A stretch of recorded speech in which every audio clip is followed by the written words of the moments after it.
so we're making great progress down here on the MIG. As you can see, we have the wings on.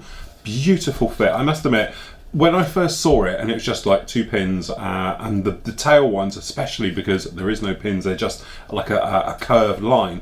I was really thinking it's going to be a nightmare. We're going to have to sort something else out here. I had visions of cutting in, making my own plates going across, and all those little things you think about.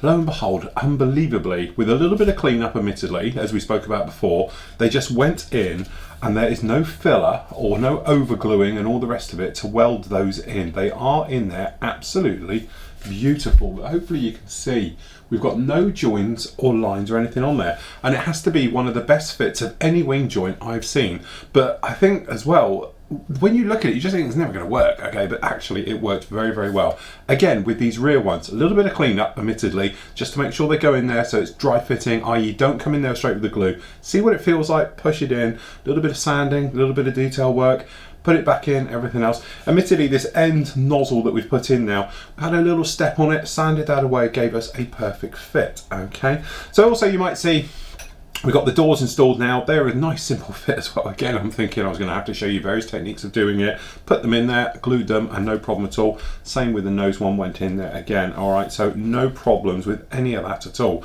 So I was thinking it was going to be one of those areas I was going to have to show you all about it, but no problem whatsoever. So it makes a nice change to be able to push straight forward on. So obviously we covered sanding and showed it all down there, everything else. So the next big thing is putting in that detail that you've lost, all right?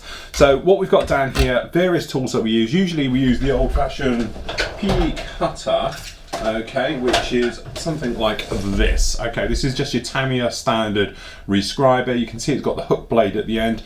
Don't get me wrong, this is still my favorite way of scribing. It produces a beautiful carved line, all the rest of it, nice clean trench if you like, right the way through. Drawbacks to it is that if you were coming into something down here, it's almost impossible to get it into tight areas. You're always going to get a gap. This is where then this one comes in. This is Trumpeter's one, which is like under £10. I think it's about £5 these things are, but it's got a hook on it and you can get it right down into any corner you need. Also, this guy is a lot thinner than a trench line going through than the P cutter. P cutter is quite a big, heavy trench line, more for 1/32 stuff if we're honest, all right? And as details over the years have got finer and finer and finer until we're down to this where it is literally beautifully detailed. We got a problem because this is putting in too big a lines.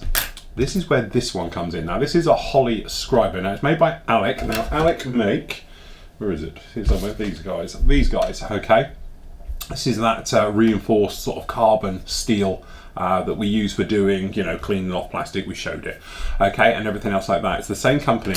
This is technically like a piece of photo. It's very flexible, but boy, has it got a blade on it. Now this blade on here, when I reviewed it, I wouldn't say sort of thought it was overkill or something like that, but I thought I'm never going to really use it. I've got my tools I like to use, but this is such a fine line, we need fine details in there here.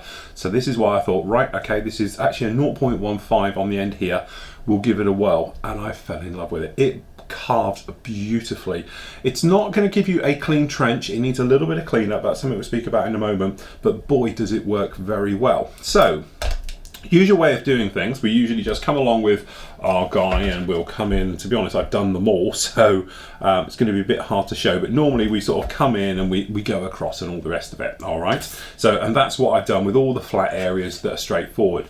The more detailed ones, so the ones that we've had to put in, which are these curved ones around the top here and stuff like that, we did it using this stuff. Now this is carving tape, 6mm rescribing, or it's also known as carving tape.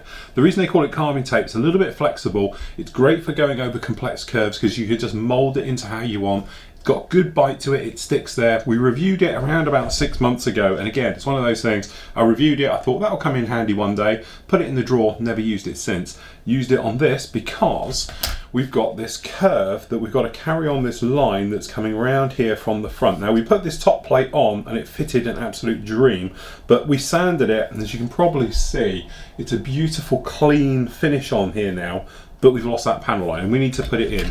So to be honest, and that's the one I was using yesterday, we just peel a bit of this off. Now we're not going to need loads of it, okay.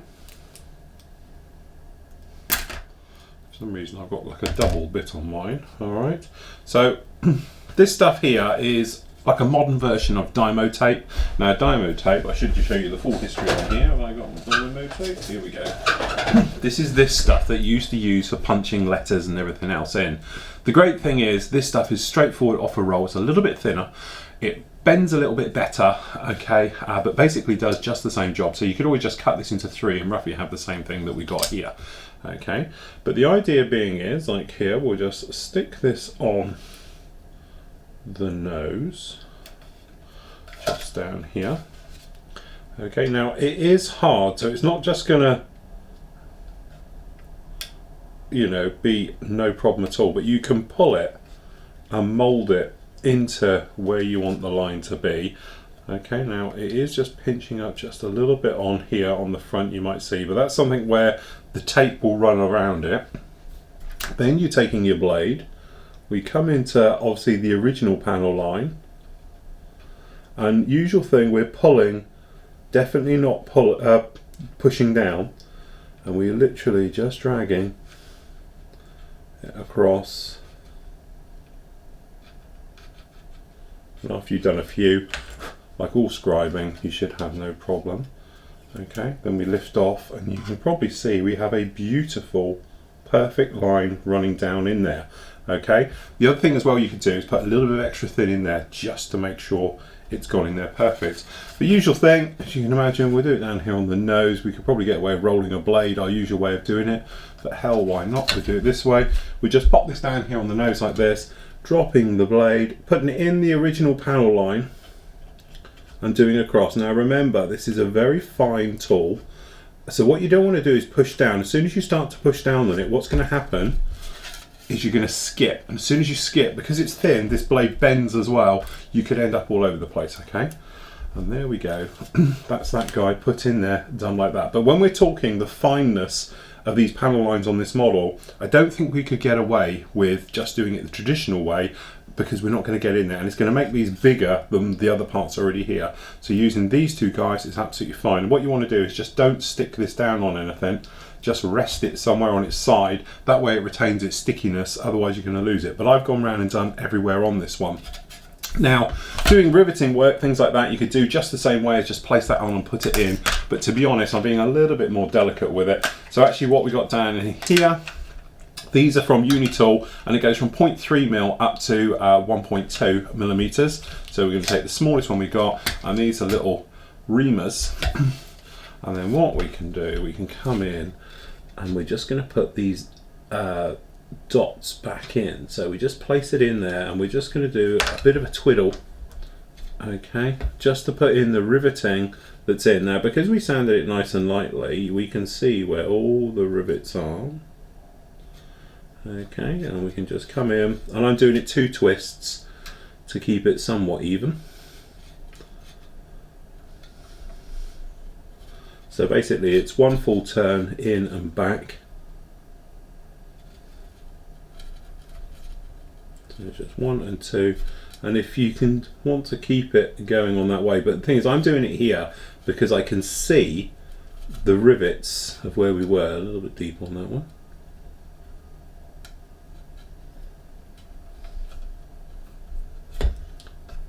You're just going to have to ease off slightly on the rivets because they're going a little bit too deep. But it's not a problem, because I'll show you in a minute, we're going to overcoat them anyway, because they are very fine on this model. That's the whole thing with this. The fineness of them is beautiful, but it could come back and bite you because they're so fine they're not going to show. Okay, so we've gone over it like that, and then what I do, just to clean them out and to make them more universal, we're just going to go over it with a little bit of extra thin, not too much because we don't want to weld up those holes, but hopefully, I don't know how well it's going to catch in the light now, we've got a perfect nose down on there, and then hopefully you can see we've done the same on the underside, which actually just needs a bit of glue as well.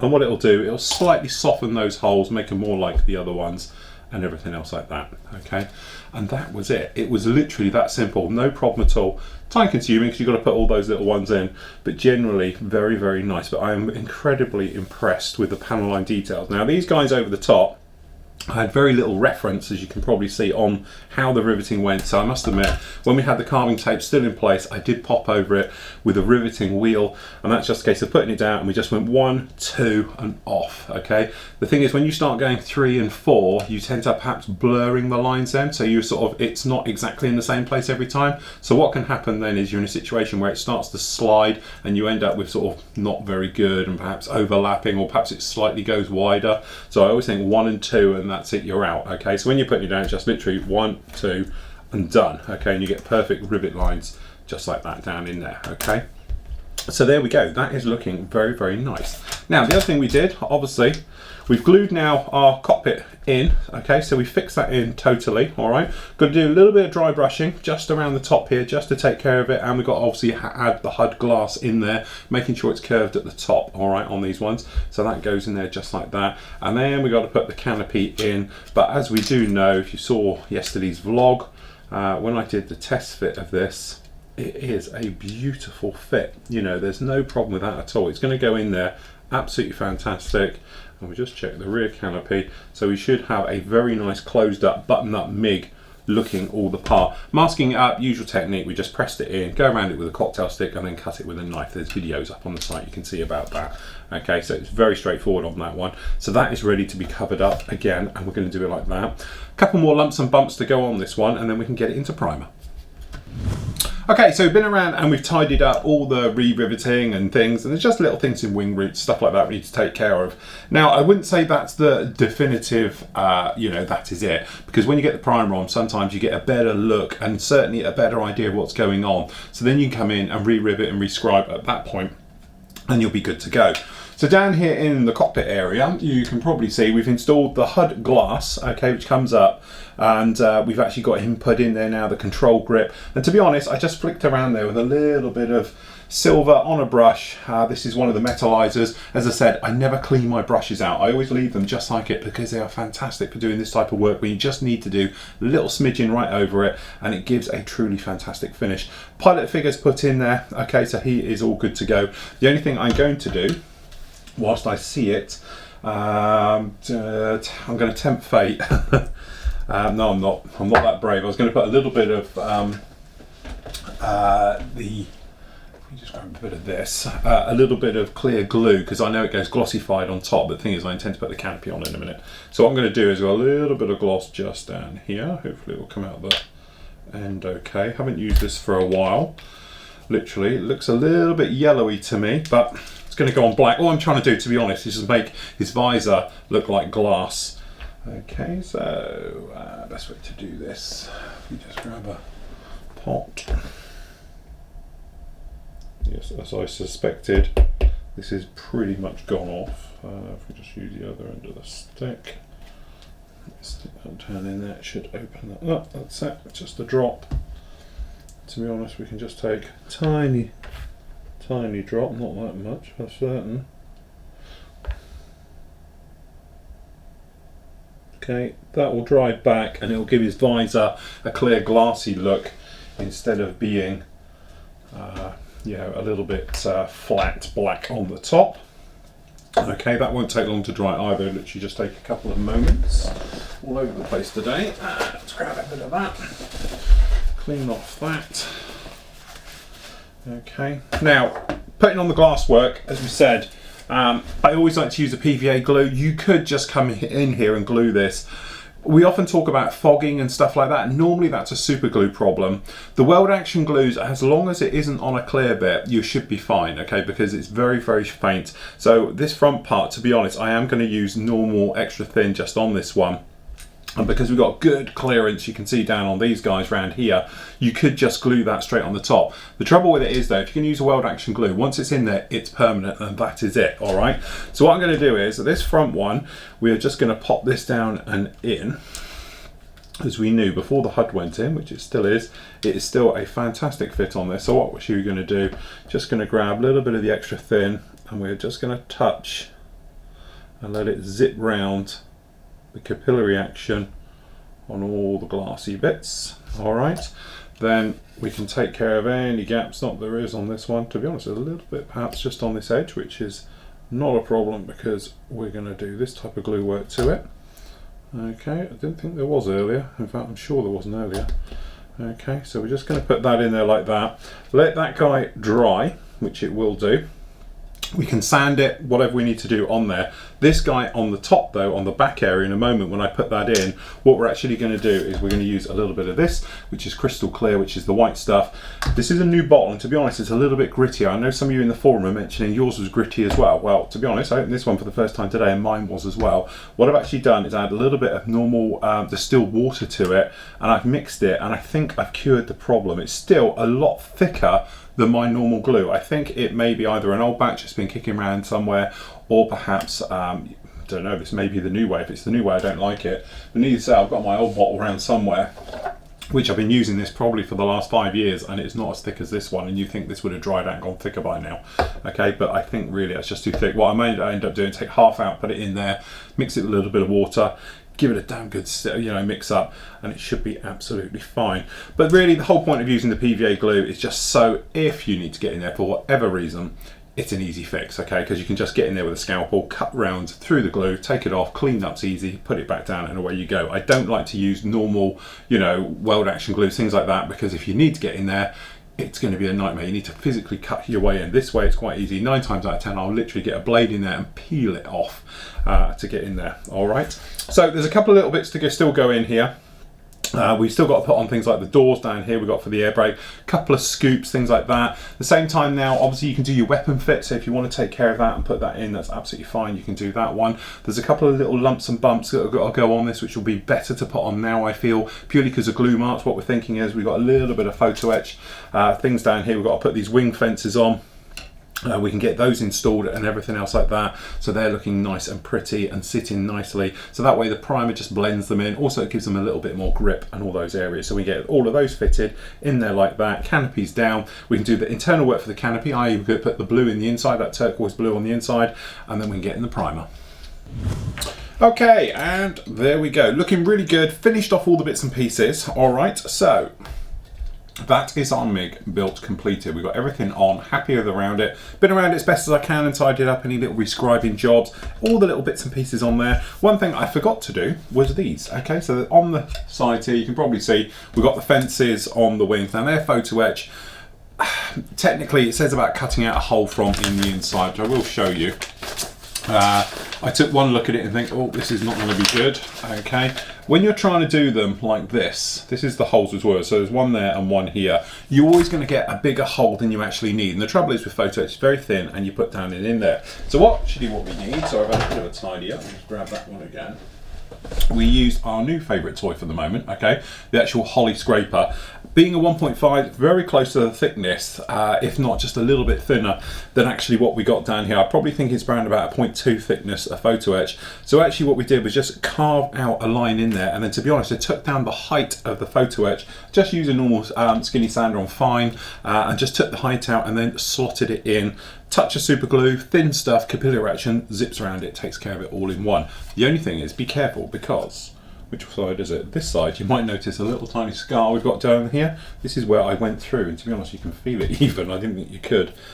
So I went a little bit over the top with the sand, with the actual cutter, and we went a little bit too fine in there. Now we've gone along, we've put in the speed breakers in now. Everything is on this apart from obviously pylons and any bits that are going to fall off. Okay, so they've been taken care of. The canopy, I'm still so worried about dust and things in there. I've actually put it in there with a little bit of blue tack just to hold it in there. We'll seal it afterwards. It's a nice fit, we don't have any problems with it. And you might notice there's a bit shiny around here. We've been around and just given it a bit of a sand, make sure we're all nice and that's in there. So technically the MIG is now complete, and I have to say, beautiful kit. I haven't actually built the Edard one, but the Edard one was always going to be my kit of choice for doing this. Now I have to say, for the money, when you think this is half the price, this is probably it. So it's a beautiful MIG-21, fantastic, very fine, very delicate panel lines, things like that, which hopefully will work really well with us using the actual Vallejo metallics, which we'll speak about in a moment. In the meantime as well, we've done the weapons fit for it. So we got down here, well, these R3s, I think they call them. I don't know actually what they are. But basically one is a radar version, okay, and one is a heat seeker version. It's the same missile, just different heads. We're going to give it one slimline slick tank underneath, okay, so we just got the normal one. This will be fitted afterwards. It's going to go in the holes down like this. It should fit, as you can see. down in there, so it'll be in there something like that when it's done. So we're happy with how that is. Basically, usual thing with this one, for doing the actual scribing work, we actually just laid it down, blade on there, we used this guy, and we just rolled it round and put in the panel lines in that we'd lost, but generally didn't lose too many. All right, so they're done. We've also got the stand. So the stand is just one that I bought off of eBay, these little bases. We used it, you've seen it before, we used it on the F4, on the 48 scale one for that F4B. Beautiful little pieces of kit, and I think it was about £2.75 each, I think they were. Okay, a little bit of delivery, but to be honest I did buy 6 at once. All right, but they're pre-based and all the rest of it, but obviously you can make any base you wanted to. Now the acrylic rod for coming out the back end, some of you recently on the vlogs talking about it, you're saying you haven't seen me do it before. Trust me, we've done it lots of times. The Tomcat is the one that I forgot to mention. We've got the huge 1/32 Tomcat. It was the first thing I did in flight. Obviously down behind me we did recently the Typhoon. We've done a couple other bits and pieces with it in the past as well. We played with it with the Hawk. Depending on the type of thickness you go for, gives you a different type of effect, okay? For this point, I'm going to use something a little bit wider, which is going to cause me no end of trouble, but I've decided to go for this particular thickness, which is, he says, grabbing his gauge quickly, because I've got to remember exactly off the top. This is, I think, 15, yeah. So this is 15 mil, or 1.5 centimeters solid acrylic rod.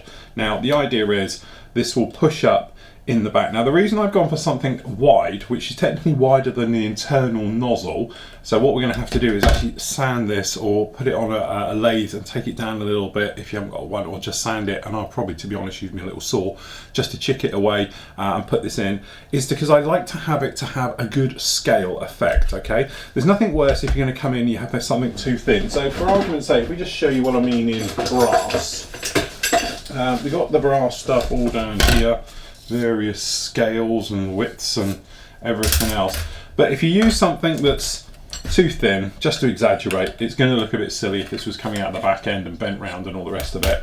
Okay, and then same if you went for something like this, which wouldn't be too bad, but okay if it's on a pole like this, but we want this to look like it's high energy and everything else. So we're going to use some acrylic rod, basically the diameter of the exhaust. That way it will just give it that look. You don't even have to paint it. I know in previous ones we've painted it, but the idea is we're going to have this in here, and we'll show you as well. We're going to have to make our way out to the kitchen, okay, but we're going to bend this round. Okay, so the idea is it will come into the stand backwards and it's going to loop out, and then this guy will sit here, round about here onto it, okay, and then that way you can obviously put it onto an angle to look like it's in high energy. If you wanted to, you could corkscrew it round, do anything you like with this stuff. We've used it before, we've shown it on news shows in the past and everything else, but we'll have a recap about doing it. But basically we bung this in the oven, we get it nice and hot, and you can bend it, okay, and then it dries or cools down, goes rock hard, and you're good to go. All right, but the idea is we're going to cut this at an angle. This will go into the base. That way it can be screwed on so it's nice and tight, and I'm thinking it's going to come in a little swoosh out the back, so this will physically bend round and come out so it can sit on the top here. But of course with this stuff you can bend it in any particular shape you want to do, a corkscrew, whatever, okay, and you can put it in. Or if you don't want to bend it, obviously you could just come in, cut this down a little bit, and you can put it to whatever scale you want and all the rest of it, okay. But we'll talk about obviously more of that one when we come out of the painting stage. So next up is the painting stage, and as we've said with this one all the way through, we wanted to do this one slightly different to the previous build we did, like on the F104, where we used the AK Extreme Metal range. We love them, they were fantastic. These guys came out literally within weeks of each other. Okay, so this is now Vallejo's brand new acrylic, I say acrylic as in water-based, okay, metal paints. Now, traditionally, the Vallejo stuff, and I'll be really honest, was horrible. And if you notice in my range down the back there, I have none of them because they are awful. They didn't like to spray. As soon as you got it too thick, it would like look like grit. The pigment in it, it was awful. It was horrible and all the rest of it. So I was really excited when this lot come along. We did an in-test on it. There was actually a full show about it on the actual main site as well. And we did a new show on it. And we showed it on Buster, and it seemed to actually really work very well. Now, I'm not saying it's as good as the hot metals, because they have got an advantage, i.e. in the pigment count can be so much finer that you can get in away in acrylic. But, and this is the big but with it, they are horrible to work with, as in smell and everything else that goes along with it. Obviously the fragility of it, was that the word? Very fragile. And things like that. So there is a definite downside. The effect they give is beautiful. But I reckon we can get very, very close, if not as good, if we are careful, good preparation, and we take our time with actually using the Vallejo stuff, purely because during testing wise, this had a few plus points to it, as in it's as hard as nails. You could mask over this, okay, once it's completely dried, and everything else like that.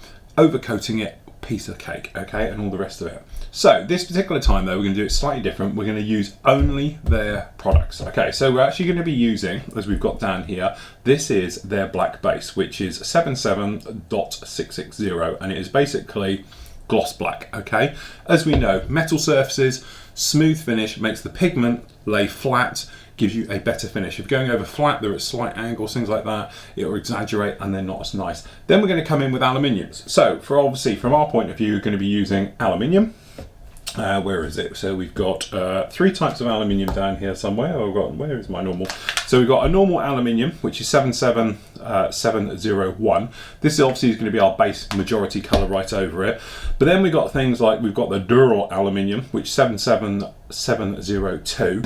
Okay, we've got dull aluminium, which is very, very white looking. Okay, but it gives nice effects. Okay, which is 771. Also, we've got some other colours. So we've got the exhaust manifold type colour, or the sort of jet exhaust colour, which has that, and you can see down the bottom, it hasn't been totally mixed yet. It has a nice sort of goldy hue to it. Heat, to be honest, is what it looks like, and all the rest of it. And obviously with the MIG, I know obviously it's not our full one, but we can do some nice things down here. Then we've got a couple of other sort of accent colours for things we can pop around here, there and everywhere. We've got steel and magnesium, which are 2 good colours as well. So I think between them all, we should be fine going right the way through this. So it's going to take a little bit of time to play with this stuff. We obviously want to make sure that the first coat goes down as well. So obviously making sure the gloss black goes down. Very nice, smooth, perfect finish before we obviously come in with the paint. And then we're going to go in with the paint, give them good times to dry. And then obviously we can overcoat, come in with different colours, shades, hues to break it up and give that nice metal look that it goes over. Then we can get some decals down on it, in our case big bright red stars, being obviously the Russian scheme. And then we can come in with weathering, which we're going to be using a clay wash to accent lines, stuff like that. But it'd be interesting to see how it works and stacks up against obviously things like extreme metals and stuff like that, which to be honest we wore through. Hopefully with this stuff we won't, but it should be a lot of fun. So what we're going to do now, clear all of this away, have a bit of a general clear up and everything else, get the cameras relocated over to the spray booth so we can get multiple angles on this one and everything else like that, and let's get some paint on.